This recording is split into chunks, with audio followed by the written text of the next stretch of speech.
What is up, guys? Welcome back to West Park Outdoors, and today I'm going to be doing a little bit of a 1.5 review, thoughts, and all that on the Polaris Ranger right here behind me, so let's get into it. Alrighty guys, after about a year and a half of using this Polaris Ranger, I have gathered my thoughts on it, what I really like about it, what I don't like about it. But first, I'm going to start with the specs, and I'm going to list in the bottom down here, there's going to be all sorts of things that timestamps, so y'all can look at whatever time you may want to look at it, things. So first I'm gonna go over the specs. So this is a Polaris Ranger 570, has the the EFI right there. So it's fuel injected. Polaris has 570 cc's. The other one that they had is a 500. So we got the more power package, and this is the regular model. This isn't the premium model with the power steering and all that goodness. So I haven't tried out the things on the premium model. I don't know how they held up or whatever, but I do know for this one how that everything held up. So let's get into the positives that I like about it. Alrighty guys, let's start off with some of the positive things I really like about this Polaris Ranger. First things first, I really like this system here that it goes up and down in this groove. And here's the handle. You have your high, low, neutral, reverse, park. Right now it is in park, but I really like the simplicity. And you push up and you're in high, bring it back down, you're in reverse, and then park is all the way at the bottom. I'm very used to the Kubota style shift handles. We had a Kubota before this, and they're all around and up and down and left and right and sideways. So this is very simple. It's just like a car. You get in it, you move to the gear that you like, and you're ready to go. Second thing I really like is this glove box here. I've never had a glove box that you can seal right up on a side-by-side and keep the dirt, debris, and all that out of it, and that is definitely one thing I really like. Secondly, thirdly, last thing I really like is this gauge. I've never had anything where you can look at the stats of the engine. You can bring it up. You can have your volts, all kinds of things and stuff like that. We do need to do an oil change. This thing has 100 hours on it, or 102. So it needs a second oil change, So, see, we're running out of hours. You come up with your miles. Well, didn't know it was that, but like there's the trip that we have on it. RPM's obviously 0, and it's not running, and then back to that. So I really like that. The ergonomics is very nice. Seat's very comfortable. So to ride in all day, it'd be very simple for me to do. So let's go to the negatives. Alright guys, sorry about the wind, but the first thing I really don't like about this Polaris, I should have brought the tailgate with me, but I never did. And right here, it has the tailgate latches, which if the tailgate was on here, I could show you. But I don't like the idea on the 1000 Rangers, and I think the 900s and the bigger models, they have a latch in the center where you lift up and the tailgate would come down.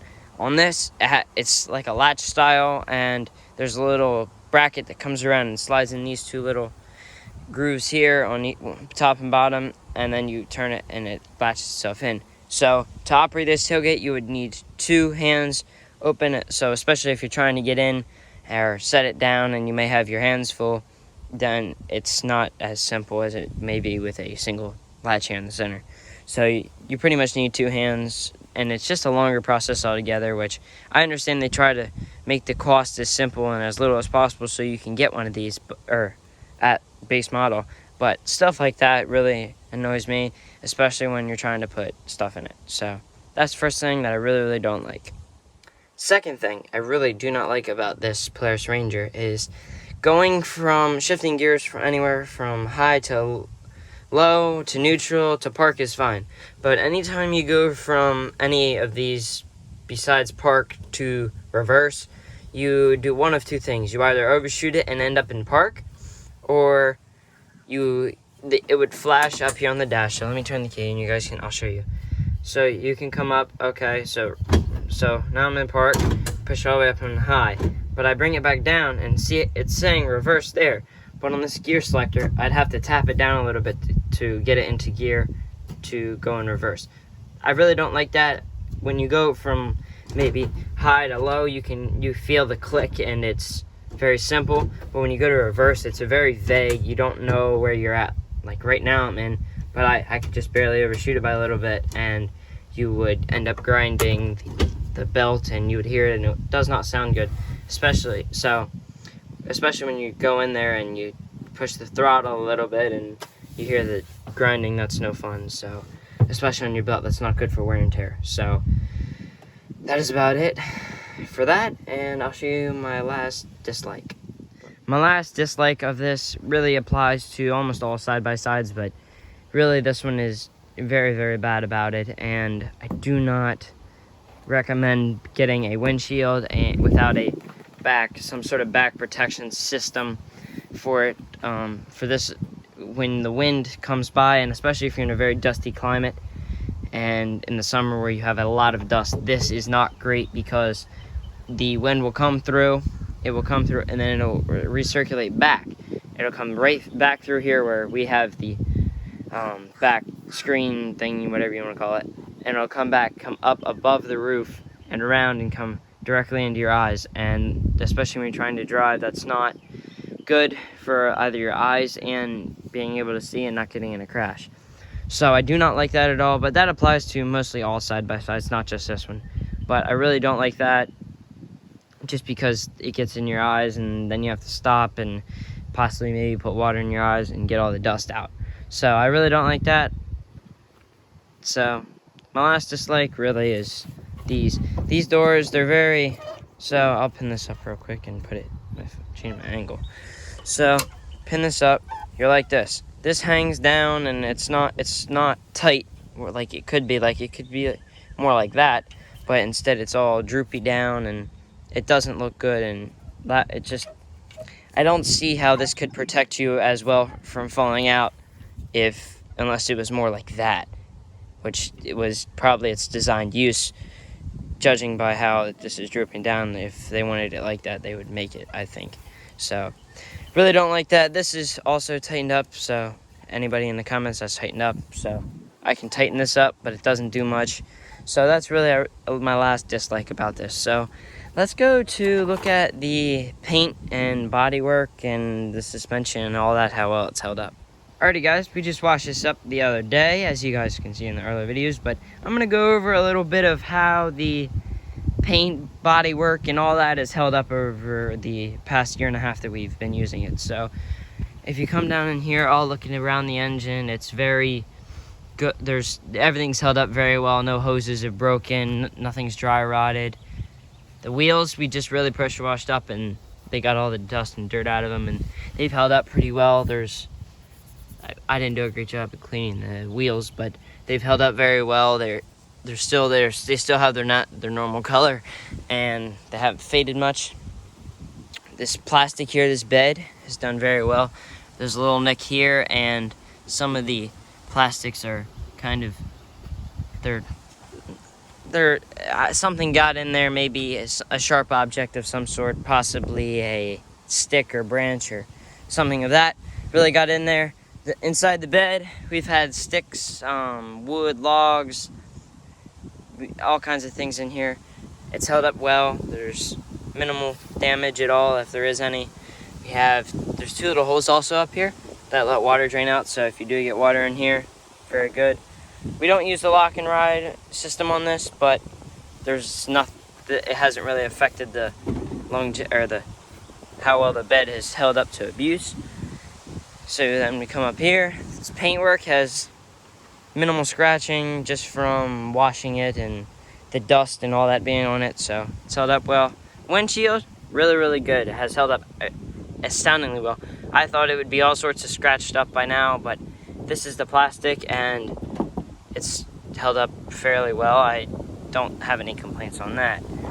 Nothing really has broken, such as headlights, wheels, all of that, so the quality has been good. Has it been perfect? No, there's been little things here and there, but we've put a solid 100 hours of use on it, and around like 600 some miles on it, and it's done very well. And that's all that matters for us. It works very well. So let's go next into the ride quality and the maintenance schedule, and we'll end this video out for you guys. Lastly, I want to go over the maintenance schedule and the ride quality. So first, let's start with the ride quality. The suspension is very good on this thing. We have it turned down all the way, and basically the springs are not maxed out at all. They have very little pressure on them, just enough to hold the weight of the vehicle or the Ranger. So it's held up very well. The ride quality is very good. I personally would recommend, if you're going to drive this at 10 to 15, it's not going to ride as good as it would at 25 to 30. So just keep that into consideration if you are planning on purchasing one. Lastly, I want to go over the maintenance schedule. So I'm going to show you some things that I don't think were great, and this thing has a lot of maintenance on it. The maintenance, it has oil changes, gear fluids, all kinds of stuff, so let's go over that. First things first, I really do not like the way that the gear oil is changed on these. They've made it very difficult to get behind there. There's so here would be the axle. I'm on the passenger side right now, so here's your axle, which held up well. We've got this right here, which is right blocking the way from the drain plug, so that's right behind there, or fill plug, and then the drain plug's on the bottom. But they've really hid the diff behind there, which makes maintenance hard.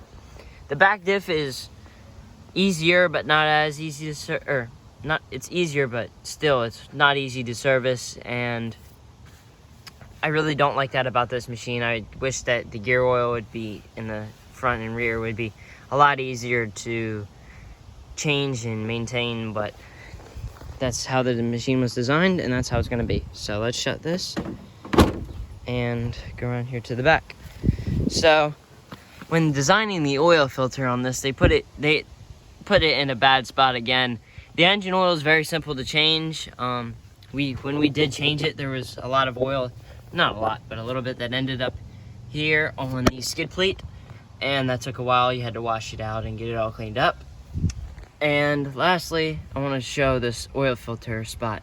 It's not in a great spot. There's this little beam here, which at my angle, let me bring this back to my face, you can kind of see how it would be blocking the change and ease of change of the filter. But if you're not changing the oil on this or doing the diff or anything like that, and you just take it back to your Polaris dealer, then that won't be a big issue. But for people like me who like to do oil changes and stuff on our own, that is something to consider, that the ease of changing the oils and stuff is not very simple.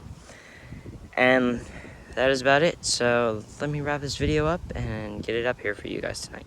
Alright guys, thank you so much for watching this video. I really enjoyed it. The last Polaris video that we had did very well. I think it has around 21,000 views at the time of making this. So I really appreciate it. We just also hit 100 subscribers, so I'm very excited about that. I really want to keep this channel going and do the best that I can. So leave any suggestions down in the comments. What should I try next? What should I do? How can I make my Polaris experience better? Although it has been very good. So I will be out. Hope this video has been informative and has taught you guys what my likes and dislikes and things that could be improved upon, and things that are already good as they are now have been brought to your attention, and you understand that. And I really appreciate you guys. So thank you for watching this video, and I'll see you guys next week. Peace.